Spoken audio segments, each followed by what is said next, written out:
Musi river విషయంలో కావచ్చు అనేక రకాలైనటువంటి విమర్శలు మీకు తగులుతున్నాయి. రీసెంట్లీ లగచర విషయంలో కూడా. సో ఏంటి ఫైనల్గా ఏం చెప్పాలనుకుంటున్నారు? ఏం సాధించారు? విజయోత్సవాలు చేసుకుంటున్నారు? ఏం సాధించామంటే ఈ 11 అంటే డిసెంబర్ 7కి ఒక సంవత్సరం అంటే ఏడాది పూర్తవుతుంది. ఈ ఏడాది పాలనలో మీరు భూతద్దం పెట్టి వెతికిన ఎక్కడ కూడా అవినీతి లేకుండా ఒక ఆదర్శంగా నిలిచి చూపించాం. ఇది సాధించినాం. అదేవిధంగా అవినీతి లేకుండా ఎక్కడ కూడా చూపమండి. దమ్ముంటే నేను సవాల్ విస్తున్నాను, ఎవరు ఏ సమస్యతో విచారణ జరపకుండా జరుపుకోమండి. ఇది ఒక నిజమైన ఆదర్శవంతమైనటువంటి ఒక ప్రజాపాలన. ఓకే, కాబట్టి ఇది సాధించినాం. కాబట్టి ఇంకో అంశం ఏంది, జవాబుదారితనంగా ఉన్నాం. జవాబుదారితనం అంటే ఏంటంటే ప్రజలు మమ్మల్ని నమ్మి మాకు అధికారాన్ని కట్టబెట్టారు. ఎందుకు కట్టబెట్టారు? రేవంత్ రెడ్డి గారు, కాంగ్రెస్ నాయకులు, మేమంతా కూడా కాళేశ్వరంలో అవినీతి జరిగిందని పోరాటం చేసినాం, రుజువులతో సహా చూపించినాం. మేము అధికారంలోకి వస్తే తప్పు చేసిన వాళ్ళని శిక్షిస్తామన్నాం. విచారణ కమిషన్ వేసినాం. అది రేపో మాపో విచారణ కూడా పూర్తిగా వస్తుంది డిసెంబర్ ఎండింగ్కి. తప్పకుండా ఆ ప్రజాధనాన్ని ఎవరైతే దుర్వినియోగం చేశారో వాళ్ళకి అవినీతి ముచ్చు ఎవరికైతే బిగిసిందో ఆ పార్టీలో బీఆర్ఎస్ నాయకులు తప్పకుండా వాళ్ళు చట్ట ప్రకారం వాళ్ళపై చర్యలు తీసుకుంటాం. ప్రజలకు మాట ఇచ్చి వచ్చినాం మేము. కాబట్టి ఇది చేసి చూపిస్తున్నాం. అదే విధంగా విద్యుత్ కొనుగోలు అది చేసి చూపిస్తాం. అదే విధంగా విద్యుత్ కొనుగోళ్లలో జరిగిన అక్రమాలు, తక్కువ ధరలకు వెచ్చించి విద్యుత్తును కొనుగోలు చేయాల్సిన చోట అత్యధిక ధరలు వెచ్చించి కొనుగోలు చేశారు. అది ఒక పక్కన విచారణ జరుగుతుంది. ప్రజలకు ఇచ్చిన మాట ప్రకారం ఇది మళ్ళీ మాట్లాడితే కక్ష సాధింపు ఇంకోటి అంటారు. అది కానే కాదు. తర్వాత ఫోన్ ట్యాపింగ్ వ్యవహారంలో మనందరికీ తెలుసు. బ్లాక్మెయిలింగ్ వ్యాపారస్తుల్ని, రియల్ ఎస్టేట్ వ్యాపారుల్ని, అదేవిధంగా నగల వ్యాపారుల్ని, అదేవిధంగా కొన్ని కుటుంబాలను కూడా చిచ్చు పెట్టారని చెప్పి పెద్ద ఎత్తున దుమారం చెలరేగింది. మనం అందరం కూడా విన్నాం. దాని గురించి ఎక్కువ కూడా చర్చించుకోవడం అనవసరం. కాబట్టి చాలామంది పోలీస్ అధికారులు ప్రజలను రక్షించాల్సిన పోలీస్ అధికారులు ఫోన్ ట్యాపింగ్లో ఇరుక్కపోయి ఎవరో చెప్పిన దాని పని వాళ్ళు చేయటం మూలంగా భుజంగరావు, తిరుపతి అన్న, ఇంకా చాలామంది పట్టుకుంటే చాలామంది ఉన్నారు. ఇంకా ప్రభాకర్ రావు ఇంటెలిజెన్స్ ఐజీ, ఆయనకు విదేశాల్లో తలదాచుకున్నాడు. ఇట్లాంటి వాళ్ళందరూ కూడా వాళ్ళని కొంతమంది అరెస్ట్ చేసిన, కొంతమంది అరెస్ట్ కావడం సిద్ధంగా ఉన్నారు. అసలు సూత్రధారులను కూడా త్వరలో పట్టుకొని ప్రజల ముందు నిల్చోబెట్టే ప్రయత్నం చేస్తున్నాం. ఇది జవాబుదారీతనం. అంటే ఇది ఇంకో అంశం. ఏం చేసినాం మేము? 6 గ్యారంటీలు అన్నాం. 6 గ్యారంటీల్లో కూడా అన్ని కూడా అమలు అవుతున్నాయి. 10 లక్షలకి ఇస్తున్నాం, ఆరోగ్యశ్రీ ఇస్తున్నాం. 5 లక్షలు ఉందని 10 లక్షలు చేసినాం. అదేవిధంగా గృహజ్యోతి పథకం కింద 49 బీజేపీ వారు కానీ బీఆర్ఎస్ వాళ్ళు కానీ సమాచార హక్కు చట్టాన్ని మేమే తెచ్చినాం. కాంగ్రెస్ పార్టీ ఆవిష్కరణది. ఆ చట్టానికి వీళ్ళు తోట్లు పొడిచారు తర్వాత. కానీ ఇప్పుడు ఆ వెబ్సైట్లు అన్నీ పనిచేస్తూనే ఉంటాయి. మీరు దరఖాస్తు చేసుకోండి. మేము గృహజ్యోతి పథకం కింద ఇప్పుడు కూడా పనిచేస్తున్నాయి. ఇప్పటికి కూడా పనిచేస్తాయి. ఎప్పుడైనా అధికారులు ఇస్తారు అంతే. మీరు ఆ దరఖాస్తు పెట్టండి, అధికారులు ఇస్తారు. దాపరికంగానే దొంగతనం చేస్తే దాపరికం ఉంటుంది. దొంగతనం లేకుండా పారదర్శకంగా పరిపాలిస్తుంటే ఇంకా దాపరికం ఏడ ఉంటుంది? అంత పారదర్శకంగా ఉన్నది. కనుక్కోండి. 49 లక్షల కుటుంబాలకు 200 యూనిట్లకు ఉచిత విద్యుత్ ఇస్తున్నాం. ఇది గుర్తుపెట్టుకోండి. అది అదేవిధంగా 49 లక్షలకి. అదేవిధంగా 45 లక్షల మందికి 500 సిలిండరు సబ్సిడీకి ఇస్తాను. అదేవిధంగా ఇప్పటి వరకు 100 కోట్ల మంది మహిళలు ఇప్పుడు డిసెంబర్ 9 నుంచి మీరు భారతదేశ జనాభా 150 కోట్లు అయితే 100 కోట్లు ప్రయాణించారని వ్యంగ్యంగా మాట్లాడవచ్చు. కానీ లెక్క పెట్టుకుని ఒక హైదరాబాద్ నగరంలోనే రోజుకు విద్యార్థులు, ప్రైవేటు ఉద్యోగులు, ప్రభుత్వ ఉద్యోగులు, ఆడవాళ్ళు, స్త్రీలు వీళ్ళంతా కూడా బస్సు సౌకర్యాన్ని వినియోగించుకున్న వాళ్ళు 8-9 లక్షల మంది ఉన్నారు. అంటే ఇప్పటి వరకు లెక్క వేస్తే రాష్ట్ర వ్యాప్తంగా దాదాపు 100 కోట్లు 105 కోట్ల మంది మహిళలు ఆ బస్సు సౌకర్య ప్రయాణాన్ని ఉపయోగించుకొని రోజువారీగా డిసెంబర్ 9, 2023 ప్రారంభమైన పథకం ఇయ్యాలనే వరకు ఇవాళ కూడా ఎక్కువే ఉంటుంది. ఇంకా సంఖ్య 100 కోట్ల మంది 105 కోట్ల మంది పైనే. ఇది అబద్ధం కాదు. మీరు సమాచార ఆర్థిక రవాణా శాఖ సజ్జనార్ అడగని పోయి చెప్తున్నారు. ఆయనే ఇస్తాడు డేటా. నాటి వెబ్సైట్లో ఉంటుంది. ఆ విధంగా 3,000 కోట్ల రూపాయలని మహిళలకు ఆదా చేసింది. అది గుర్తుపెట్టుకోండి. బస్ పాస్ తీసుకునే అవకాశం లేదు. అమ్మాయిలు డిగ్రీ కాలేజ్, కోటి ఉమెన్స్కి పోయినా, నిజాం కాలేజీకి పోయినా, ఏ కాలేజీకి పోయినా ఆధార్ కార్డు చూపిస్తే వాళ్ళు బస్ పాస్ తీసుకునే అవసరమే లేదు. కాబట్టి ఆ విధంగా ఆ పథకం కింద మేలు చేస్తాను. రుణమాఫీ విషయం 22,30,000 పైసలకు రైతుల ఖాతాల్లో 18,000 కోట్ల రూపాయలను వేయడం జరిగింది. కొన్ని కారణాల వల్ల, సాంకేతిక కారణాల వల్ల అది కూడా ఒక నెలలో 3 సార్లలో వేసినాం. 22 లక్షలు కూడా 3 దఫాల్లో వేసినాం. కొన్ని సాంకేతిక కారణాల మూలంగా ఆ డబ్బులు తిరిగి వచ్చేసినాయి. మళ్ళీ ఆ జాబితా తెప్పించుకొని అధికారులని అప్రమత్తం చేసి ఎవరు నష్టపోవద్దని చెప్పేసి ఆ జాబితా కూడా తెప్పించుకుంటే ఆ జాబితా వచ్చేసి 4 లక్షల మంది వచ్చారు. ఆ 4 లక్షల మందికి కూడా డిసెంబర్ ఎండింగ్కి ఆ రుణమాఫీ కూడా సంపూర్ణంగా రుణమాఫీ చేస్తాం. ప్రతిపక్షాలు వేలెత్తి చూడటానికి అవకాశం కూడా ఉండదు. అదేవిధంగా ఇంకా రైతు భరోసా, వాళ్ళది రైతు బంధు అయితే మాది రైతు భరోసా. వాళ్ళ రైతు బంధుకి మా రైతు భరోసాకి చాలా ఉంటుంది. నిజంగా రైతు భరోసా ఎవరికి ఉండాలా? నిజమైనటువంటి వ్యవసాయం చేసేటువంటి నిజమైనటువంటి చిన్నకారు రైతులకు వాళ్ళు మనం ఆదుకోవాలి. పంట పెట్టుబడి సాయం ఇచ్చేసి ఆదుకోవాలి. కానీ వాళ్ళ రైతు బంధు ఎట్లాంటిది అంటే మల్లారెడ్డి లాంటి కుబేరులకు, రాళ్లకు, రప్పలకు, రియల్ ఎస్టేట్ భూములకు కూడా ఇచ్చి పడేశారు, ప్రజాధనాన్ని దోచి పడేశారు. ఈ తప్పిదాలు ఏమైనా జరిగినాయా చెప్పండి. ఒకవేళ మేము సంక్షేమ పథకాలు ఇవే కొనసాగుతాయి. ఈ సంక్షేమ పథకాల్లో మనోత్రయ్ గారు రాళ్ళకి రప్పలకి ఇచ్చానన్నారు, బాగానే ఉంది. సరే, అది అందరికీ తెలిసిన విషయం. బాగుంది, అది బాగుంది. వాళ్ళు ఇచ్చా అంటే ఆ విషయం అలా ఉంచండి, తప్పే.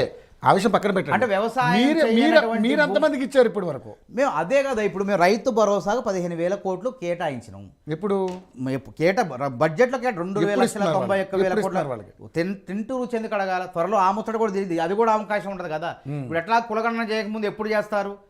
ఎన్నికలు కులగణన చేసిన తర్వాత పెట్టరు, ప్రారంభించేసరికి నోళ్ళకు తాళాలు పడ్డాయి. వాళ్ళు మేము చేయమనుకుంటారు ఏది కూడా, చేసిన తర్వాత అంశం మీద ఇంకో అంశం మీద పోతారు. కానీ ప్రజాస్వామ్యంలో ఎట్లుండాలంటే ప్రశ్నించాలి, ఆరోగ్యకరమైనట్టు ఉండాలి. కానీ అసలు ఏమి లేకుండా అవినీతి జరగకుండానే ఏది మన మూసీలో 1,00,000 కోట్ల అవినీతి జరిగిందని చెప్పి ఆరోపణలు చేయటం, మళ్ళా 4 గరుచుకోవటం తేరుకొని.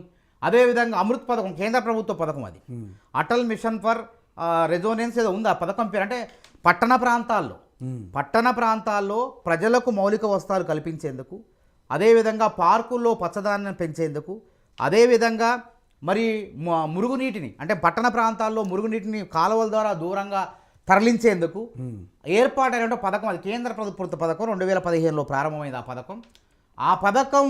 అసలు కేటాయింపులు మొత్తం వీళ్ళ హయాంలో జరిగినాయి. అసలు సృజన్ రెడ్డి అనేట ఆయన వాళ్ళ పార్టీ నాయకుడు, వాళ్ళ పార్టీ కార్యకర్త. అందరు చుట్టాలు అవుతారు. రెడ్డి ఉన్న వాళ్ళు ప్రతి ఒక్కరు కూడా ఎక్కడో ఒకసారి తోక బంధువులు అవుతారు.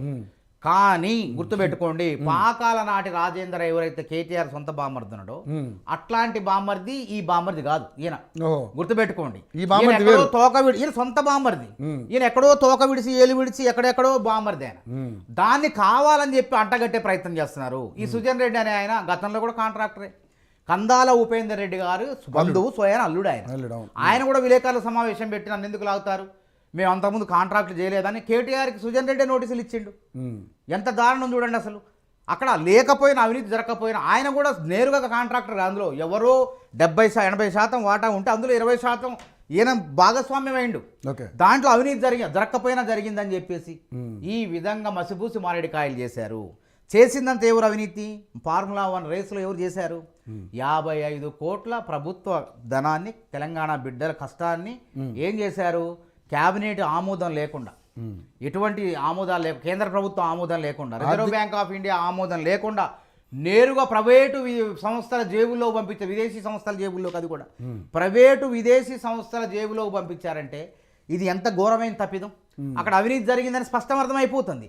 అంటే ఈ అవినీతి ఉచ్చులు, కాళేశ్వరం అవినీతి ఉచ్చు, ఫోన్ ట్యాపింగ్ ఉచ్చు, ఈ ఫార్ములా 1 రేసు ఉచ్చు, అదేవిధంగా విద్యుత్ కొనుగోలులో జరిగిన అవినీతి ఉచ్చు, ఇవన్నీ కూడా బిగుస్తున్నా కొద్దిగా ఏం చేయాలా? కృత్రిమ ఉద్యమాలు చేసే ప్రయత్నం చేయాలి. పాపం నిరుద్యోగుల్ని, మా అమాయకమైనటువంటి నిరుద్యోగుల్ని ఆసరా చేసుకుని ఎప్పుడు నిరుద్యోగులైనా ఎప్పుడు మేము చేసినాం పోరాటం, లెటర్ చేసినాం, పేపర్ లీక్ అయితే పోరాటం చేసినాం, అన్యాయం జరిగింది, మళ్ళీ పరీక్ష పెట్టాం, అది నిజం. అసలు పరీక్ష ఒకసారి వాయిదా వేసి 2 సార్లు వాయిదా వేసి 13 ఏళ్లుగా పరీక్ష పెట్టడం వాళ్ళకి చేత కాలేదు. మళ్ళీ అమాయకమైన నిరుద్యోగులు కొద్దిమంది ఉద్యమాలు చేశారంటున్నారు. ఎంతమంది ఉన్నారు అందులో కృత్రిమంగా? అంటే మన సత్యం అనేది సత్యమేవ జైతే అంటారు. సత్యం ఆలస్యంగా వెళ్ళకి వస్తుంది. నేను ఏమంటానంటే మా దత్తు గారికి కూడా తెలుసు. ఎందుకంటే ఆ పరీక్ష రాసింది 3.5 లక్షల మంది. 29 జీవో ద్వారానే సాధ్యమైంది, సామాజిక న్యాయం జరిగిందని కళ్ళ ముందు చూపించిన. మరి 29 జీవోని వద్దని 29 జీవో కోసం కొట్లాడింది ఎవరు? ఇప్పుడు హైకోర్టులో 29 జీవో వద్దని కేసు వేసినటువంటి ఆ నిరుద్యోగులే 55 జీవో వద్దని 29 తీసుకొచ్చారు. 29 వద్దని చెప్పి మళ్ళీ వాళ్ళ పేర్లే మేము ఇస్తాం, మాకు వింతి పత్రాలు ఇచ్చారు, ప్రభుత్వానికి వింతి పత్రాలు ఇచ్చారు, 55 రద్దు చేయమని. ఆ దామోదర్ రెడ్డి ఎవరైతే ఉన్నారో వాళ్ళంతా మహేందర్నాథ్, దామోదర్ రెడ్డిలే మా దగ్గరకు వచ్చి చీఫ్ సెక్రటరీ గారికి, టీజీపీఎస్ చైర్మన్కి 55 జీవో వద్దు, 29 జీవో కావాలి, ఈ 55 జీవోతో ముందుకు పోలేము, కోర్టులో కేసు ఉంది, ఈ జీవో ముందుకు పోతే పరీక్ష ఉండదు అని చెప్తే మేము కూడా ఆలోచించి న్యాయంగా పక్క రాష్ట్రంలో ఏం జరుగుతుంది, ఈ 29 జీవోనే జీవోని బోలిన జీవో 5వ నెంబర్ జీవో ఉంది. రైట్. గుజరాత్లో ఏముంది బీజేపీ ప్రాంతంలో, అదేవిధంగా ఉత్తరప్రదేశ్లో ఏముంది 29 జీవోని అమలవుతుంది. రైట్. అంటే 19 రాష్ట్రాల్లో అమలయ్యే జీవోని ఆదర్శంగా తీసుకొని ఎవరికి అన్యాయం చేయకుండా సామాజిక న్యాయం చేసే విధంగా పరీక్ష పెట్టిన. అయితే ఇక్కడ ఏమైంది, 3.5 లక్షల మంది పరీక్ష రాస్తే ఎంతమంది అర్హత సాధించారు ఫిలిమ్స్కి మెయిన్స్ రాయడానికి? 31,383 మంది. ఈ 31,383 మందిలో గ్రూప్ 2 రాసే వాళ్ళు దాదాపు 28-29 వేల మంది ఉన్నారు. ఓన్లీ కేవలం తపస్సుగా 10 ఏళ్లుగా 13 ఏళ్లుగా గ్రూప్ 1 అధికారిని కావాలని బయట ప్రపంచం తెలవకుండా ఎప్పుడు పరీక్ష పెట్టినా రాసేవాళ్ళు కేవలం 15-2,000 మంది ఉంటారు 563 ఉద్యోగాలకు. వాళ్ళు బయట కనపడరు. వాళ్ళు భూమి బద్దలైనా, భూకంపాలు వచ్చినా, జలప్రాయాలు వచ్చినా అందులో కొట్టకపోతాం కానీ మేమైతే బయటకు రామంటారు. అట్లా చదువుతుంటారు వాళ్ళు. ఈ కొంతమంది ఏంది ఆబ్జెక్టివ్ టైప్లో చాలామంది అర్హత సాధించేసరికి వీళ్ళ స్వార్థం, చిన్న స్వార్థం ఏంది, అది గ్రూప్ 2 ఎగ్జామ్ మనం ఆబ్జెక్టివ్లో రాస్తాం, గ్రూప్ 1 ఎగ్జామ్ మెయిన్ సెట్ రాయాలా, వ్యాసం రాయాలి, అంటే డిస్క్రిప్టివ్ రాయాలి. కాబట్టి గ్రూప్ 3 మొన్న డిసెంబర్లో పూర్తి చేసుకున్నాం, అది మొన్న నవంబర్లో పూర్తి చేసుకున్నాం. గ్రూప్ 2 డిసెంబర్ 15-16 తేదీల్లో ఉంది. అవును. కాబట్టి ఈ గ్రూప్ 2 తర్వాత గ్రూప్ 1 ఒక సంవత్సరం తర్వాత చదివితే మనం ఈ గ్రూప్ 2 రాసుకోవచ్చు, తర్వాత గ్రూప్ 1 కూడా రాసుకోవచ్చు. ఏదో రకంగా వాయిదా పడాలి, బీఆర్ఎస్ వాళ్ళు ఉద్యమం చేపిస్తున్న దాంట్లో పాల్గొందాం అనేటువంటి చిన్న స్వార్థం వాళ్ళది. ఇంకో కొంతమంది 1:100 అడిగారు. 1:100 అడిగిన వాళ్ళు పాపం వాళ్ళు ఏంటంటే మనం నోటిఫికేషన్లో పెట్టినట్టయితే 1:100 కాదు 200 కూడా ఇచ్చేవాళ్ళమే. 1:100 మీరే ఇస్తారని చెప్పారు కదా, ఆల్రెడీ బట్టి విక్రమార్క గారు చెప్పారు కదా. మాటలు కాదండి, నోటి మాటలు కాదు, కొన్ని చట్టాలు ఉన్నాయి. అందుకే కేసీఆర్ ప్రభుత్వం వాళ్ళు నోటిఫికేషన్లు ఇచ్చినా ఉద్యోగాలు భర్తీ చేయలేకపోయారు. వాళ్ళు ఇచ్చిన ఉద్యోగాలు మేము 55,000 ఉద్యోగాలు న్యాయపరమైన చిక్కులు పరిష్కరించి నిరుద్యోగులకు ఉద్యోగాలు ఇచ్చినాం. అయితే వినండి, ఇప్పుడు అది ఏంది తేడతలు ఏమని విషయ ప్రచారం చేశారు ఆ పరీక్ష మీద, ఎస్సీ ఎస్టీలకు అన్యాయం జరిగిద్ది అని రెచ్చగొట్టారు. ఇట్లా కులాలని మతాలు రెచ్చగొట్టారు, బీసీలకు అన్యాయం జరిగిద్ది అని రెచ్చగొట్టారు. కానీ ఫలితాలు వచ్చిన తర్వాత మెయిన్స్ ఎగ్జామ్స్ ఎంతమంది రాశారంటే 17,776 మంది బీసీలు రాశారు. ఈడబ్ల్యూఎస్ కోటా కలిపి ఈడబ్ల్యూఎస్ ఓసీలు కలిపి 5,600 మంది కూడా రాయలేదు. గుర్తుపెట్టుకోండి, నేను గణాంకాలు చెప్తాను, మొత్తం నోటి మాటలు కాదు.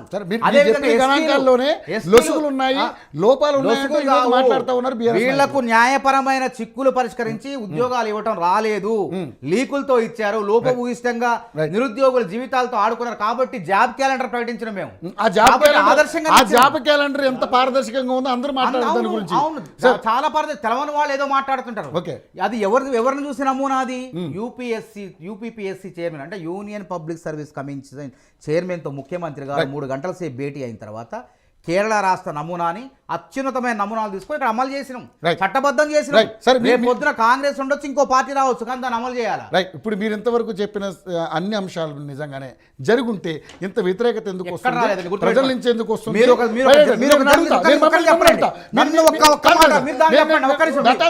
వ్యతిరేకత అనేది గుర్తుపెట్టుకోండి. 11 నెలల్లో ఒక్క మాట చెప్పండి, 11 నెలల్లో ఏ ప్రభుత్వానికి కూడా వ్యతిరేకత రాదండి.